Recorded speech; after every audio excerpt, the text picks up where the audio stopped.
মুক্তিযুদ্ধের নামে মুক্তিযোদ্ধাদেরকে অপমান করা হচ্ছে না তো? যদি অপমান করা নাই হয়ে থাকে তাহলে কোটার যেই সিস্টেম এটা কেন রাখা হচ্ছে? শেখ হাসিনা সে তো এক রাজাকার, তার সম্পর্ক আত্মীয় স্বজনও রাজাকার।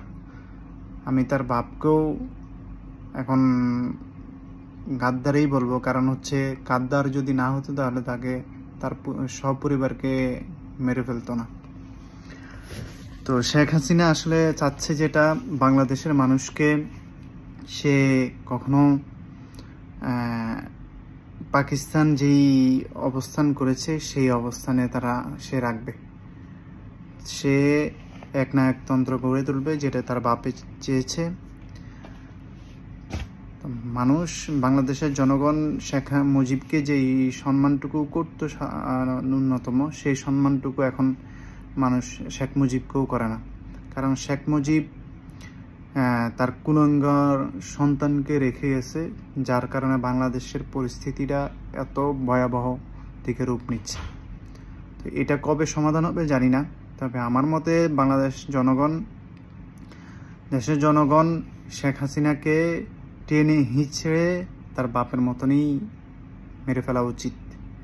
কারণ তার বেঁচে থাকা এই দেশে তার বেঁচে থাকারই অধিকার নেই।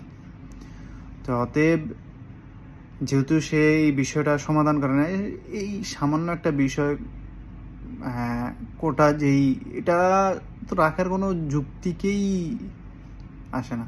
যেটা প্রথমে করা হচ্ছিল সম্মান দেওয়া মুক্তিযোদ্ধাদেরকে, আমরা মুক্তিযোদ্ধাদেরকে সম্মান করি। কারণ আমার ফ্যামিলিতে যদি কেউ না থাকে, আমার বাড়ির আমার এক দাদা ছিল, উনি মুক্তিযোদ্ধা ছিল। তো যারা যুদ্ধ করেছে তারা আসলে এইসব কোটা ফোটা এগুলার জন্য কখনো যুদ্ধ করে নাই।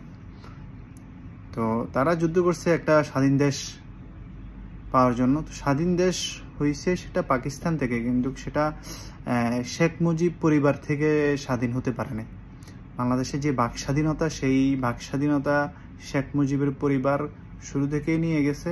এখন তার মেয়ে কুলাঙ্গার মেয়ে দেশে কুলাঙ্গার মেয়েকে রেখে গেছে, কুলাঙ্গার মেয়ে হচ্ছে বাক স্বাধীনতা নিয়ে গেছে। মানুষের যে মৌলিক চাহিদা সে তা মেনে নিতে পারতেছে না। তো অতএব আমরা প্রবাসে যারা আছি, আমাদের একটাই উদ্দেশ্য, আমরা হচ্ছে রেমিটেন্স পাঠানো বন্ধ করে দেব, দেশে টাকা পাঠানো বন্ধ করে দেব টোটালি। আমাদের যেই পর্যন্ত এটা সুস্থ সমাধান না হবে ওই পর্যন্ত। আর আমি মনে করি যে সেনাবাহিনী যদি তারা দেশের ভালো কিছু চায়, তাহলে শেখ হাসিনাকে গ্রেপ্তার করে শেখ হাসিনাকে আদালতের কাঠগড়ায় দাঁড় করানো উচিত।